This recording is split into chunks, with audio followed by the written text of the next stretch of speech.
সর্বশেষ টি-20 বিশ্বকাপে যাচ্ছেতাই পারফরমেন্স করেছিল বাংলাদেশ ক্রিকেট দল। গ্রুপ পর্বের বাধা টপকালেও সুপার 8-এ বড় দলের বিপক্ষে লড়াই করতে পারেনি টাইগার ব্যাটাররা। বিশেষ করে দলের টপ অর্ডার একেবারেই ব্যর্থ ছিল।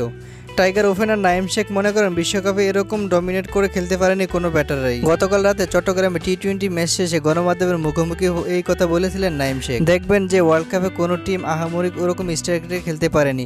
টপ অর্ডারের ম্যাক্সিমাম ব্যাটাররা স্ট্রাগল করেছে। আমাদের দেশের যারা ব্যাটার ছিল ওরা তাদের বেস্টটা দিয়ে চেষ্টা করেছে, তবে যে যত বড় ব্যাটসম্যান ছিল না কেন বিশ্বকাপে ওরকম ডমিনেট করে খেলতে পারেনি। এদিকে বিসিবির এসপির বিপক্ষে এদিন 48 বলে 57 রান করেন নাঈম শেখ। ইনিংসের এমন ধীরগতির কারণ নিয়ে এই ওপেনার বলেন, আজকে আমাদের ব্যাক টু ব্যাক উইকেট পড়ে গিয়েছিল। আমি একটু সময় দেওয়ার চেষ্টা করছি, যেহেতু প্রিমিয়ার লিগ শেষ করে প্রায় 2 মাস পরে আমি স্টার্ট করেছি। আমি চেষ্টা করতেছি উইকেটে সময় দেওয়ার জন্য, স্ট্রাইক রেটের দিকে চিন্তা করিনি, সেটা করেছি মাঠে সময় দেওয়ার জন্য। নাঈম শেখ আরও বলেন, আমি চেষ্টা করেছি বলটাকে বোঝার জন্য, উইকেটের সাথে মানিয়ে নেওয়ার জন্য।